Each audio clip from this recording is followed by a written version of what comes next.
Happy nga ang life kapag happy ang biyanan at nag-request nga siya sa amin at pinagbigyan namin siya. Sa video na ito ay papakita ko nga sa inyo ang mga kaganapan sa araw na ito. Guys, so ang dami na naman nating mga mangga na ayusin dito. So ayan, tutulungan ako ni Milan. You will help me, right? So, what kind of mango? Kesar. Kababa ko nga dito ay bumungad na naman sa akin ang isang sakong mangga na ito. Kailangan ko nga daw itong ayusin para pahinugin, kaya naman ay tutulungan nga daw ako ni Milan. Sobrang lalaki nga ng mga mangga na dinala dito at ang variety nga daw nito ay tinatawag nilang kesar at napakatamis nga. Inaayos na natin ngayon yung mga mangga. Tingnan nyo naman yung mga mangga natin, oh. So, ito yung tinatawag nilang kesar variety, which is my favorite. Tapos, susunod is yung langro. And then, meron tayo ditong tinatawag na Alfonso, merong Indian mango, which is Desi. Pero mas gusto ko ito. Tingnan nyo ang lalaki, oh. And ganito nila ini-store or hinog, ganyan. Bilan nyo, no, in the Philippines, we use basket.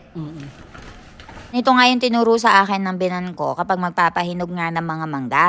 Itatayo mo nga lang silang ganito, pagkatapos ay tatakpan mo kapag okay na at hintayin mo nga lang daw yung 3 to 4 days para nga mahinog sila. 20 kilo. 1,200 per 20 kilo. 1,200 lang siya for 20 kilo, guys.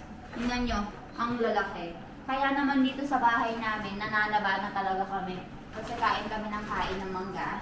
So, between all the people dito sa bahay namin, me and mommy, kami yung laging nakain ng mangga. Kaya kung napapansin nyo, kami lang yung tumataba.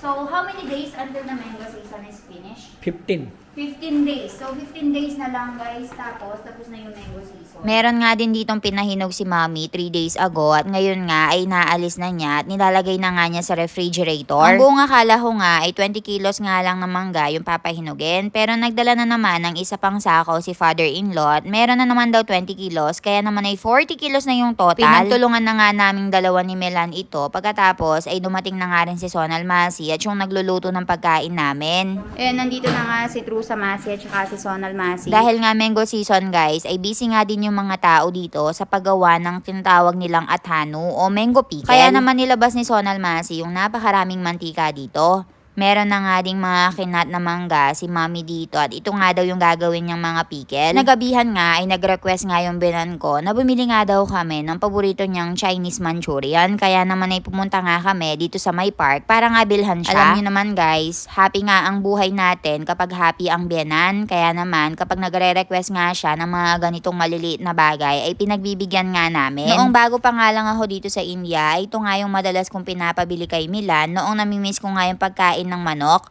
Kalasa kasi siya ng manok, guys, kahit nga ito ay gawa sa cabbage. Kayo ba, guys, kapag naglalambing nga yung mga benan nyo sa inyo, ano nga yung madalas nilang nire-request at pinapabili sa inyo?